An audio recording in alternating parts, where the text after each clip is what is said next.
Bonjour, notre cours d'aujourd'hui s'intitule Les abcès hépatiques. Alors, comme objectif d'apprentissage, on doit connaître les principaux facteurs éthiopathogéniques des abcès hépatiques, connaître aussi les principaux tableaux cliniques de l'abcès hépatique, connaître les différentes étiologies de ces abcès hépatiques et euh, connaître les principes du traitement de ces abcès du foie. Alors, comme prérequis, vous devez savoir connaître l'anatomie du foie et la sémiologie de l'abcès hépatique. Alors, pour cela, on va adopter le plan suivant.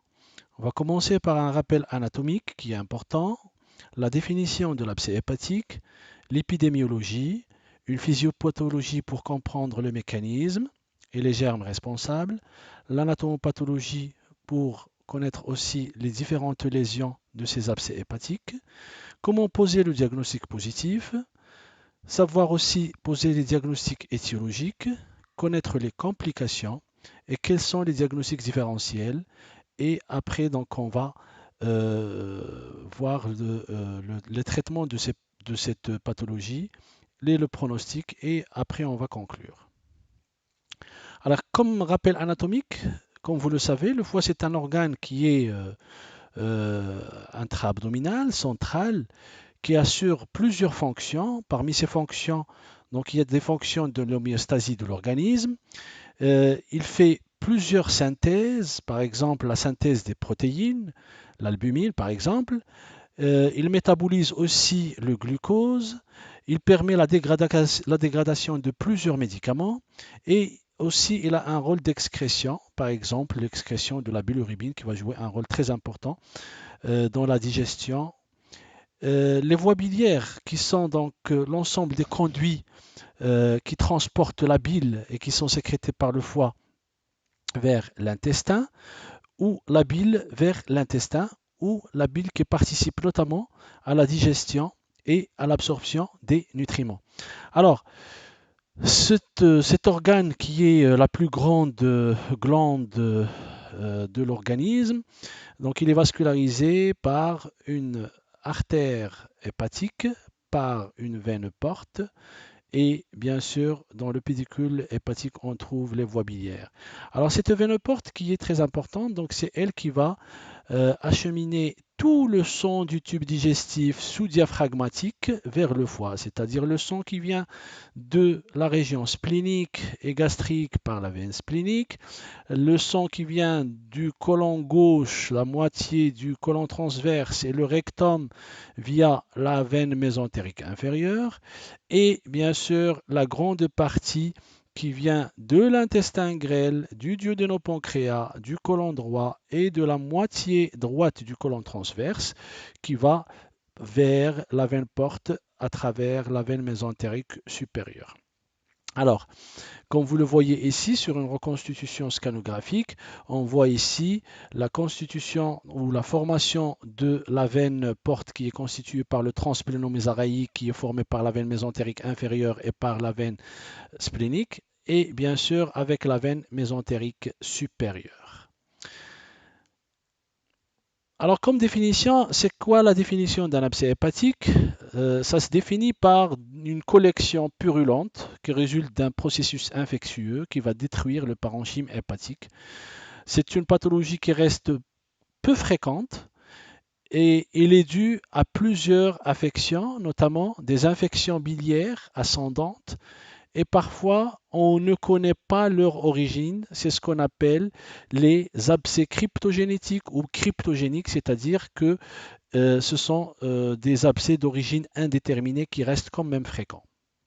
Les germes qui sont responsables de cet abcès, ils sont dominés par les bacilles gram-négatifs dans presque 90% des cas, avec bien sûr les germes anaérobies. Le diagnostic positif est posée le plus souvent par l'échographie et la TDM, surtout le scanner donc, abdominal, qui est l'outil diagnostique majeur par excellence pour cette pathologie. Ils ont un rôle diagnostique et aussi un rôle thérapeutique puisque ça nous aide dans le traitement lors des ponctions drainage percutané, couplé bien sûr à l'antibiothérapie. Alors le pronostic de cet abcès hépatique reste sombre car les complications locales et surtout les complications générales et systémiques sont graves et parfois ils sont conditionnés par l'état général du patient, notamment les facteurs de risque comme le diabète ou bien une immunosuppression. Alors concernant l'épidémiologie, comme on a dit, c'est une infection qui est rare. Il touche un cas sur 10 000 hospitalisations. Son incidence, il est en augmentation puisque on commence à avoir des immunodéprimés dans nos hôpitaux à cause de l'immunodéficience acquise, VIH, à cause aussi des médications comme la corticothérapie. Le terrain prédisposant particulier, on note aussi une prédominance masculine légère par rapport aux femmes, donc 57% d'hommes. L'âge moyen, c'est entre 50 et 60 ans. Les facteurs de risque, comme on a dit tout à l'heure, donc c'est surtout les tares comme le diabète sucré, l'alcoolisme chronique et l'existence d'une immunodépression. Alors, un mot sur la physiopathologie. Les germes des abcès hépatiques peuvent venir de plusieurs régions. Ils peuvent venir soit de la bile, soit du sang, soit des organes de voisinage. Alors de la bile, c'est l'origine biliaire. Du sang, c'est généralement, ils viennent par la veine porte, c'est-à-dire la veine qui va collecter tout le sang du tube digestif. Donc n'importe quelle infection au niveau du tube digestif sous-diaphragmatique peut causer ou se compliquer par un abcès hépatique. Et par contiguïté aussi, c'est-à-dire lorsqu'il y a une perforation d'un organe de voisinage dans le foie, ça peut provoquer un abcès hépatique, notamment d'origine vésiculaire, l'angle colique droit, l'estomac et le duodénum, parce que ce sont des organes qui ont des rapports intimes avec le foie. Concernant les portes d'entrée de l'abcès hépatique, on a dit que les causes biliaires sont les plus fréquentes, c'est entre 30 et 70% des cas. Ça peut être soit d'origine maligne, comme des cancers de la vésicule biliaire ou des cancers des voies biliaires, ou bien bénigne, comme la pathologie lithiasique, des lithiases biliaires, des lithiases de la voie biliaire principale qui vont se compliquer par des angiocolites et qui vont aussi donc se compliquer par des micro-abcès hépatiques. La pancréatite aussi, il peut se compliquer par un abcès hépatique. Les causes portales, c'est-à-dire sanguines, qui vont venir des organes intra-abdominaux digestifs sous-diaphragmatiques, ça peut être bénigne comme les diverticulites ou bien les maladies inflammatoires chroniques intestinales, les MICI, ou bien une perforation digestive, une appendicite, une salpingite ou un abcès pancréatique. D'origine maligne, c'est surtout des cancers, un cancer colique ou un cancer gastrique infecté, ça peut donner un abcès hépatique. La troisième cause, c'est des causes artérielles, c'est ce qu'on appelle la septicémie. Donc la porte d'entrée, il peut siéger dans n'importe quel organe dans l'organisme, que ce soit au niveau du cœur, que ce soit au niveau du système urogénital, dentaire, ORL ou bien osseux. Les abcès par contiguïté, c'est les organes qui sont tout autour du foie. Et il y a aussi une autre cause, c'est l'abcès post-traumatique lors d'un traumatisme ouvert surtout, ou fermé parfois de l'abdomen et du foie. Et comme on a dit tout à l'heure, il y a des causes qui sont indéterminées, c'est les abcès cryptogéniques qui représentent quand même un pourcentage de 10 à 40%. Les germes qu'on isole au niveau de cet abcès hépatique, ils sont dominés par les bactéries aérobies à gram négative, comme les Escherichia coli dans 39% des cas, ou bien les Klebsiella pneumoniae. On peut isoler aussi les bactéries anaérobies, les Fusobacterium et la bactérioïde et le Clostridium. Aussi, on peut trouver des bactéries aérobies à gram positif, comme les streptocoques ou bien les staphylocoques. On note que la fréquence des streptocoques du groupe D est de 36,5% des cas. Comme on peut trouver un abcès polymicrobien, c'est-à-dire on peut isoler plusieurs microbes, plusieurs bactéries et des anaérobies et des aérobies et des BG positifs. Alors là, donc, on voit un schéma qui va nous montrer ce qu'on a dit tout à l'heure. Donc là, c'est l'origine biliaire. Donc là, on isole quels sont les germes qui viennent de la bile. C'est beaucoup plus les Escherichia coli. Pour la voie donc sanguine artérielle, les voies génito-urinaires, c'est beaucoup plus donc les Fusobacterium. Pour les voies aériennes et orales, on peut isoler presque tous les germes, notamment le streptocoque. Et pour le côlon, c'est les anaérobies et les bactérioïdes. Alors, le terrain, c'est le plus souvent, il y a un facteur de risque. Alors, ces facteurs de risque, ils peuvent être d'ordre général ou local. On peut citer les maladies biliopancréatiques, l'éthylisme dans 15% des cas, le diabète dans 15% des cas, ou bien un antécédent d'une néoplasie digestive ou une chirurgie abdominale récente. Alors, quel est le mécanisme de la survenue de ces abcès? Les abcès apiogènes sont une infection qui est sévère et qui peut entraîner des complications qui sont parfois graves. Alors, il y a deux types de complications. Les manifestations ou les complications locales, donc ce sont des phénomènes inflammatoires qui sont liés au sepsis hépatique et qui peuvent entraîner parfois des thromboses au niveau du système porte et parfois au niveau du système de veine sushépatique. Alors, plus rarement, de volumineux abcès peuvent se rompre soit dans le péritoine en provoquant une péritonite, soit bien sûr apiogène, soit dans les structures de voisinage, on peut avoir donc soit une perforation au niveau de la plèvre en provoquant une pleurésie. Les complications d'ordre général, c'est surtout les chocs septiques qui sont dus à des métastases septiques par voie artérielle et qui peut se compliquer par une défaillance multiviscérale qui peuvent engendrer le pronostic vital. Alors, quels sont les types de lésions qu'on peut trouver lors d'un abcès hépatique? Donc, les lésions peuvent être soit uniques, soit multiples. Unique, c'est le plus souvent au niveau du foie droit, mais on peut trouver des lésions multiples au niveau des deux lobes et droit et gauche du foie. Ça se forme sur des cavités néoformées qui sont créées par la nécrose du parenchyme hépatique in situ, ou bien greffées sur une cavité qui est préexistante, soit des kystes hydatiques qui sont surinfectés, ou bien une cavité d'un kyste hydatique déjà traité chirurgicalement qui a laissé une cavité résiduelle et cette cavité va se surinfecter. Les localisations peuvent être soit superficielles, c'est-à-dire sous-capsulaires ou au niveau de la surface du foie, soit ça peut être périhépatique, c'est-à-dire à côté des organes de voisinage, ou bien profondes, ils sont enchâssés au niveau du parenchyme hépatique. Et comme on a dit tout à l'heure, le lobe droit, il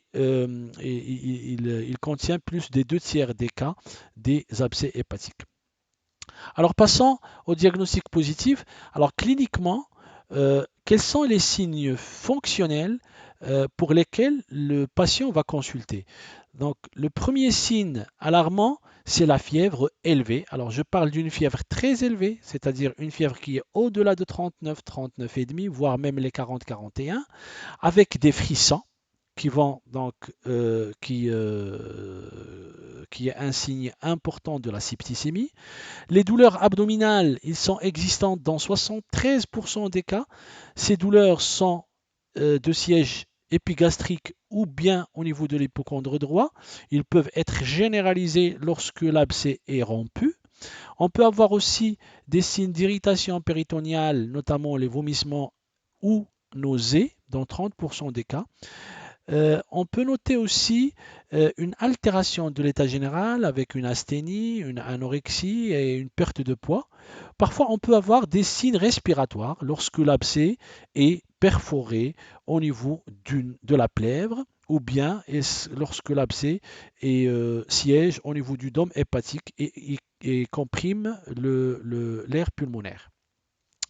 Des sueurs surtout nocturnes, et il faut toujours chercher dans l'interrogatoire, est-ce que le patient a eu une diarrhée récente avant l'apparition de ces signes cliniques pour éliminer une étiologie amibienne.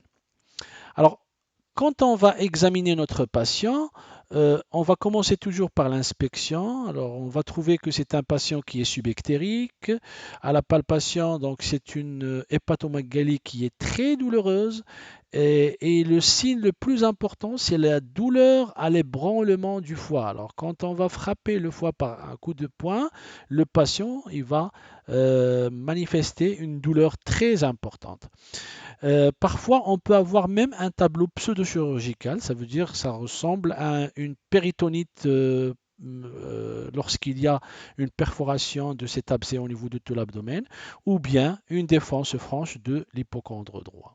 Alors, récapitulant, ce tableau donc n'est complet que dans la moitié des cas. Il ne faut pas s'attendre à un tableau qui est typique à 100%.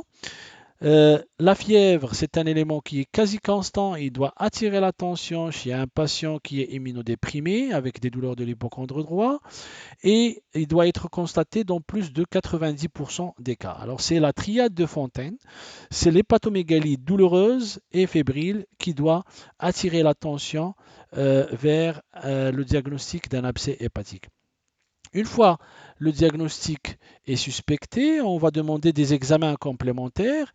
On va commencer par le bilan biologique, tout en sachant que les anomalies biologiques lors de l'abcès hépatique sont très peu spécifiques et qui vont refléter un sepsis ou un syndrome inflammatoire avec une augmentation de plusieurs marqueurs au niveau du sang, notamment une hyperleucocytose apolynucléaire neutrophile lorsqu'il s'agit d'un abcès apiogène, donc ce sont des globules blancs qui sont supérieurs à 10 000, une CRP qui est très élevée, une anémie qui reste une anémie inflammatoire normochrome normocytaire, avec une hyperplaquétose parfois supérieure à 15 000 ou bien une hyperplaquétose qui est supérieure à 500 000 ou bien parfois une thrombopénie lorsqu'il y a un choc, le taux de fibrinogène qui est augmenté, et bien sûr la procalcitonine qui est un marqueur d'inflammation qui va être élevé et qui est généralement élevé lors des infections bactériennes. On va noter aussi une perturbation du bilan hépatique et une hypoalbuminémie qui peut être expliquée par la diminution de synthèse hépatique de l'albumine et qui va être inférieure à 37 grammes par litre. Alors, le bilan radiologique, l'ASP ou l'abdomen sans préparation, n'a pas beaucoup d'intérêt pour le diagnostic de l'abcès hépatique.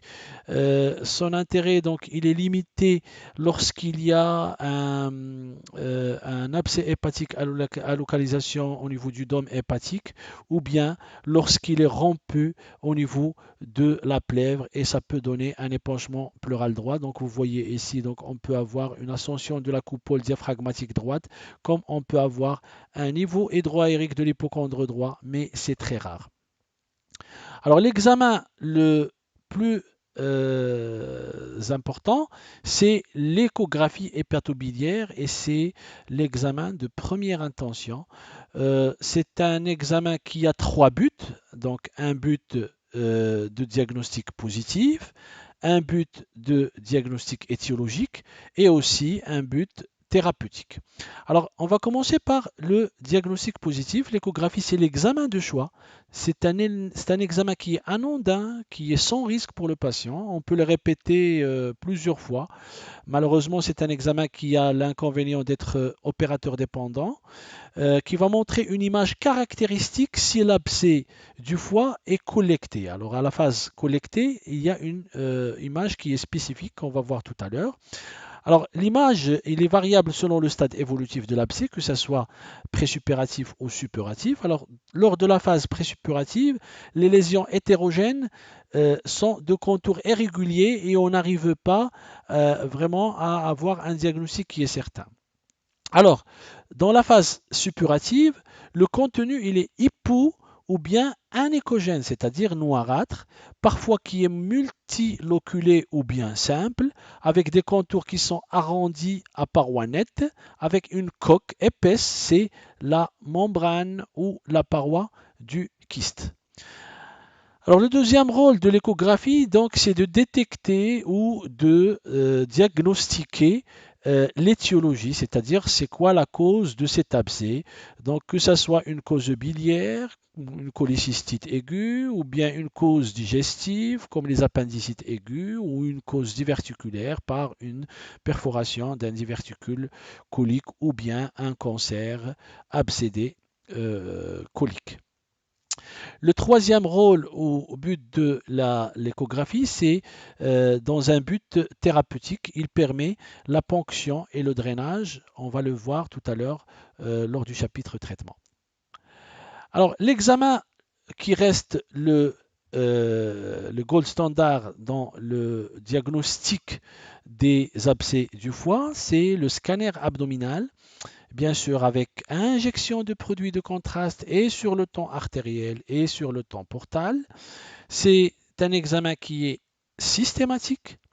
Il peut permettre de préciser la taille de l'abcès hépatique, son siège, le nombre des abcès hépatiques qui vont déterminer le pronostic et bien sûr le rapport avec les différents éléments anatomiques, notamment les éléments intrahépatiques comme les voies biliaires, les veines hépatiques et les éléments extrahépatiques comme la plèvre, le côlon, l'angle colique droit et le duodénum. Alors, lors de la phase présuppurative, on a des lésions qui sont hypodenses et avasculaires, pouvant mimer parfois une tumeur. Donc, on n'arrive pas à différencier entre un abcès et une tumeur. Alors, lors de la phase suppurative où les lésions sont un petit peu claires, l'aspect hétérogène et multicloisonné, mal limité, avec un aspect qui est toujours hypodense et mal limité. Parfois, on peut trouver des rehaussements périphériques au temps artériel et un aspect en cible, c'est-à-dire un centre qui est hypodense et une périphérie qui est épaissie et rehaussée, c'est la membrane ou la paroi de l'abcès. L'aspect le plus caractéristique, c'est l'aspect en double cible. C'est un centre qui est hypodense, avec une périphérie qui est épaisse et rehaussée, puis un autre halo du foie sain, donc qui représente l'inflammation périlésionnelle au contact de cet abcès hépatique. Alors, toujours dans le scanner abdominal, la présence d'air caractérise les abcès apiogènes, mais généralement, il n'est retrouvé qu'une fois sur 5.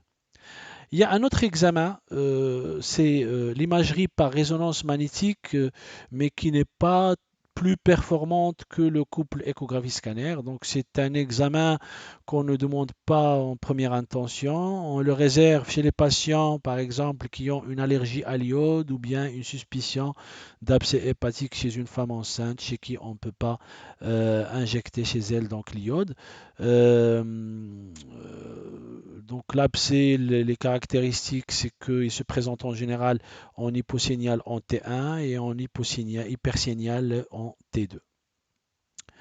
Alors cet abcès, il est suspecté par des examens radiologiques, par des examens biologiques, mais il est confirmé par une preuve bactériologique, comme les hémocultures qui vont donc nous montrer le type ou le germe responsable dans 42% des cas, qui doit être répété à 3 reprises, soit lorsque le patient présente des pics fébriles ou bien lorsque le patient présente des frissons. Alors, la ponction soit par voie scanoguidée, comme on voit ici. Voilà, donc là, c'est un abcès hépatique et là, c'est une aiguille pour faire la ponction. Donc, soit une ponction par voie scanoguidée ou bien par voie écho-guidée. Le diagnostic se fait par une écho ou un scanner avec une aiguille qui est fine et bien sûr, il faut mettre la mise en route d'une antibiothérapie en raison de risques de métastase septique favorisés par le geste. Quand on fait la ponction, il faut mettre le patient directement sous antibiotiques parce qu'il y a un risque de dissémination. Euh, il y a d'autres examens qu'il faut demander, mais ce sont des examens pour éliminer, c'est-à-dire pour les autres diagnostics différentiels. Il faut demander une sérologie amébienne pour éliminer un abcès amébien et une sérologie édatique pour éliminer un kyste édatique. Alors, une fois le diagnostic positif est là, on va passer au diagnostic étiologique pour chercher la cause. Comme on a dit tout à l'heure, il y a plusieurs causes, mais généralement, il y a trois causes d'abcès. C'est soit des abcès d'origine digestive, c'est des polypes, des cancers coliques, des appendicites, des maladies inflammatoires, c'est-à-dire tout le territoire du drainage de l'artère mésentérique inférieure et de l'artère mésentérique supérieure. Il y a des abcès qui sont d'origine biliaire, c'est soit secondaire à des lithiases vésiculaires ou bien une pathologie de la voie biliaire principale, notamment les cholangites, les cholangiocarcinomes, les maladies de Caroli, soit des abcès d'origine extradigestive, c'est par voie artérielle, comme on a dit tout à l'heure, donc soit d'origine dentaire, ORL ou gynécologique. Alors, si aucune cause n'est mise en évidence, on parle d'abcès cryptogénétique, c'est-à-dire qu'il n'y a pas de cause qui est déterminée.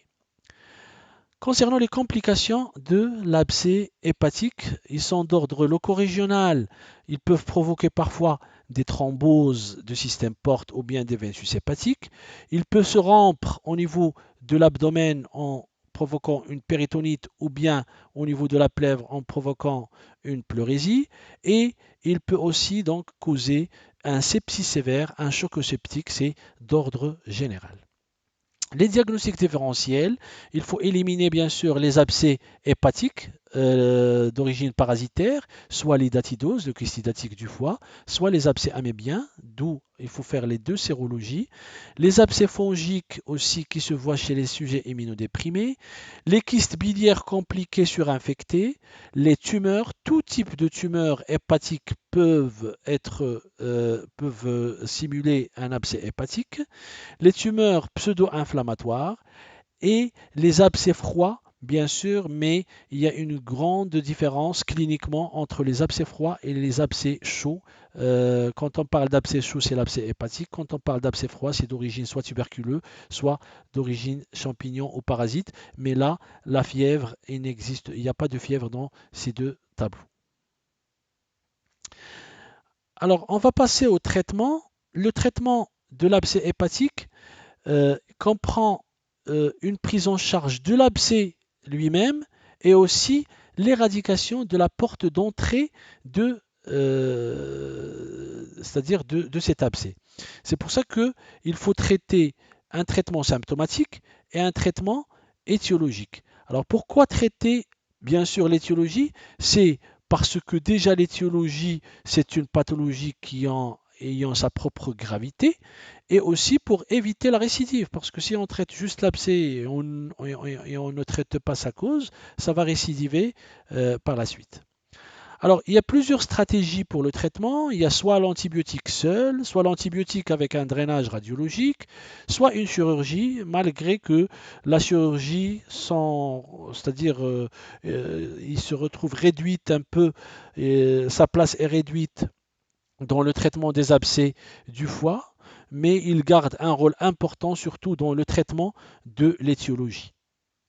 Alors, concernant l'antibiothérapie, c'est un traitement qui doit être systématique pour tout abcès. Il doit être entamé en urgence par voie parentérale pendant 1 à 2 semaines et qui doit être prolongé par voie orale durant 2 à 4 semaines. Donc si on fait 2 à 4 semaines plus les 2 semaines, ça fait 4 à 6 semaines. Donc c'est le traitement de l'abcès hépatique, c'est un traitement à long cours, c'est 6 semaines. Les antibiotiques qu'on utilise, c'est beaucoup plus les céphalosporines troisième génération avec les nitroimidazolés, le flagile, plus ou moins des aminosides. Alors si on a une allergie, il faut éviter les céphalosporines et les remplacer par les fluoroquinolones. Est-ce qu'on peut utiliser l'antibiothérapie exclusive? Oui, on peut l'utiliser, surtout quand on a de multiples abcès d'origine angiocolytique, bien sûr associés à un traitement c'est-à-dire soit un traitement endoscopique ou chirurgical pour libérer la voie biliaire principale, ou bien chez des patients qui sont immunodéprimés.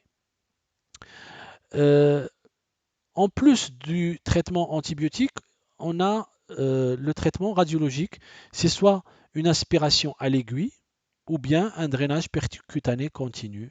Alors quand est-ce qu'on utilise l'aspiration, juste une aspiration par une aiguille, c'est-à-dire vider la collection lorsqu'on a une petite collection qui est inférieure à 5 cm et un abcès qui est simple, bien limité et unique. Alors lorsque l'abcès est de grande taille ou bien multicloisonné ou multilobulé, il faut utiliser le drainage percutané qui dure, c'est-à-dire on va ponctionner et laisser un drain pendant un certain moment jusqu'à que le drain ne ramène plus rien. Alors donc un geste simple qui est peu invasif, bien sûr réalisé sous anesthésie locale, après mise en place d'une antibiothérapie pour limiter aussi les métastases septiques et les décharges bactériennes.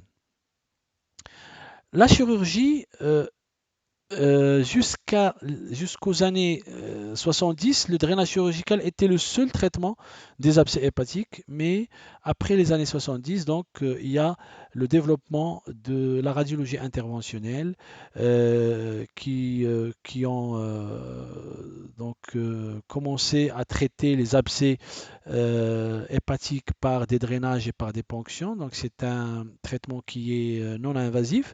Mais la chirurgie, il garde toujours ses indications lorsque il y a soit un échec au traitement radiologique ou bien donc pour traiter la maladie causale ou l'étiologie. On peut utiliser le traitement célioscopique qui reste un moyen aussi qui est une chirurgie qui est moins invasive.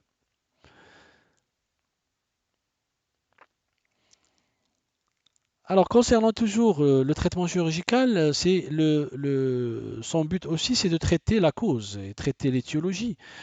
Par exemple, pour les origines biliaires, on peut faire une cholécystectomie laparoscopique, on peut faire des résections hépatiques lorsqu'il s'agit de cancer surinfecté, on peut extraire des calculs au niveau de la voie biliaire principale lorsqu'il s'agit d'une angiocolite aiguë. Et aussi, donc, pour les causes digestives, on peut faire soit des appendicectomies ou bien des résections coliques pour des cancers digestifs ou des résections pour une pathologie diverticulaire. Alors, concernant le pronostic de l'abcès hépatique, euh, avant les années 2000, la mortalité était de 17 à 24% dans la plupart des séries publiées, mais actuellement, le pronostic s'est amélioré avec le développement de la prise en charge, surtout médicale et aussi radiologique. Alors, il y a quelques facteurs pronostiques donc, euh, qui vont intervenir. C'est le diabète sucré, donc qui va augmenter la mortalité et la morbidité. Le nombre d'abcès, plus il y a une nette augmentation de la mortalité donc en cas d'abcès multiples, et le sepsis sévère ou les chocs septiques qui est un facteur indépendant de la mortalité. Alors, en conclusion, l'abcès hépatique, c'est une affection qui est rare mais grave. Le scanner reste l'examen paraclinique de première intention et qui permet le diagnostic positif, étiologique et les complications, et aussi il permet de traiter par les ponctions et par les drainages. L'antibiothérapie est systématique lors du traitement de tout abcès hépatique associé à des drainages. Bien sûr, il va y avoir donc une prise en charge multidisciplinaire entre radiologue et chirurgien. Et le pronostic, il dépend de la rapidité du diagnostic du traitement adapté. Donc là, c'est une arbre décisionnel pour les abcès du foie. Donc on commence par un examen clinique, bien sûr, avec un interrogatoire, le scanner abdominal, l'échographie hépatobiliaire et la mise en évidence des germes lors des hémocultures ou bien des ponctions. Alors si la cause est biliaire, on va demander des examens complémentaires spécialisés dans les voies biliaires, la biliaire-M, l'échoendoscopie. Et donc le traitement consiste à une antibiothérapie avec soit une chirurgie ou bien une endoscopie. Lorsque la cause est digestive, donc il faut demander une coloscopie. Bien sûr, on la demande après avoir mis le patient, bien sûr, sous antibiotiques et drainer le patient. Après, on va chercher c'est-à-dire les causes par une coloscopie, avec parfois donc une intubation de la dernière anse iléale. Alors, si on trouve que c'est un cancer qui est, euh, qui est la cause de cet abcès, on doit passer à une chirurgie, mais qui doit être différée du traitement de l'abcès. Alors, si la coloscopie est négative, il faut aller chercher une cause extradigestive par un examen ORL détaillé, un examen gynécologique et une échographie cardiaque pour chercher une cause cardiaque. Et c'est là qu'il faut donc mettre le traitement, le patient sous antibiothérapie. Et je vous remercie.